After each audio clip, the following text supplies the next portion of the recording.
17 তারিখ থেকে অ্যাকাউন্টে অর্থ যাবে, সরকারি টাকা, নিয়ম মেনে দেওয়া হবে, বিজেপির সংকল্পপত্র মেনে দেওয়া হবে। 27 লক্ষের মধ্যে 7 লাখ ট্রাইব্যুনালে আপিল করেছে। 7 লক্ষ আন্ডার কনসিডারেশন আছে। আমরা বরাবরই বলেছি সিএএ এবং অ্যাডজুডিকেটে ট্রাইব্যুনালে আপিল লোকেদেরকে আমরা কোথাও কোনো স্কিম থেকে বঞ্চিত করছি না। সে অন্নপূর্ণা হোক, বিকশিত ভারত হোক, আয়ুষ্মান ভারত হোক, মুখ্যমন্ত্রী স্বাস্থ্য বীমা হোক, কোথাও থেকে বঞ্চিত করছি না। কিন্তু যে ভোটার হিসেবে ক্লেমই করেনি, আপনি যদি নিজেকে ভারতীয় হিসেবে ক্লেম না করেন, আপনাকে কি করে আমি ভারতবর্ষের সরকারের করের টাকা আপনাকে দিব? কেন দেব? আপনি যদি আমার এখানে থাকতেন দিতে পারতেন নাকি? এটা বেআইনি কাজ।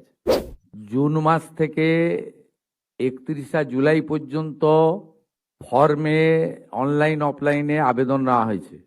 অফলাইনে যাদের আবেদন নেওয়া হয়েছে তাদেরকে পোর্টালে আপলোড করার কাজ হচ্ছে, ভেরিফিকেশন করা হয়েছে। প্রথম যেহেতু আমরা জুনে লঞ্চিং করব বলেছিলাম, 28 লক্ষ লোককে এখান থেকে দিয়েছিলাম। নেতাজি ইন্ডোর স্টেডিয়াম থেকে আমরা অ্যাপ্রক্স 1,19,00,000 মতো লোককে দিয়েছিলাম। তারপরেও আমরা আবেদন নিয়েছি 31 জুলাই পর্যন্ত। 2,16,00,000 মোট আবেদন করেছেন। এই আবেদনকারীদের প্রত্যেকটা ভেরিফিকেশন করার কাজ চলছে। ভেরিফিকেশন প্রায় শেষ পর্যায়ে এসে গেছে। আজকে আমি ডিটেলসে বলবো না।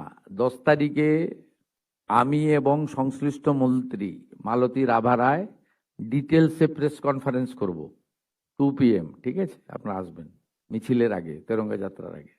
17 আগস্ট থেকে 10 জুলাই পর্যন্ত যারা আবেদন করেছেন তাদের ভেরিফিকেশন কমপ্লিট করা যাবে, মানে 10 তারিখ পর্যন্ত এই মাসের। 11 থেকে 31 জুলাই ভেরিফিকেশনের জন্য আরো সময় লাগবে। কিন্তু আমরা এই মাসের 17 আগস্ট থেকে আমরা 3,000 টাকা করে ভেরিফাইড লোকেদেরকে, মহিলাদেরকে অ্যাকাউন্টে পাঠাবো। এবং কারা কারা বিবেচিত হবেন সম্পূর্ণ ক্রাইটেরিয়া 10 তারিখ সোমবার বলে দেবো। 17 তারিখ থেকে অ্যাকাউন্টে অর্থ যাবে, সরকারি টাকা, নিয়ম মেনে দেওয়া হবে, বিজেপির সংকল্পপত্র মেনে দেওয়া হবে। একটা স্কিম তৈরি করতে গেলে, দিতে গেলে যে ফাইন্যান্সিয়াল মিনিমাম ডিসিপ্লিন লাগে সেটা রেখেই দেওয়া হবে। 25 থেকে 60 বছর বয়সী লোকেদের দেওয়া হবে। অন্যান্য সমস্ত আপনারা কাগজ পেন নিয়ে আসবেন, নোট করতে থাকবেন। আমি এবং সংশ্লিষ্ট মন্ত্রী অর্থ সচিবকে রেখে বলে দেব 17 তারিখ থেকে অ্যাকাউন্টে টাকা ট্রান্সফার হবে। আর এটা কেবলমাত্র এই মাসে হয়ে যাবে। পরের মাসে থেকে বিজেপি সরকার যতদিন থাকবে প্রত্যেক মাসে দ্বিতীয় সপ্তাহে টাকা ট্রান্সফার হয়ে যাবে। অতএব এটা নিয়ে বিভ্রান্ত হওয়ার কিছু নেই।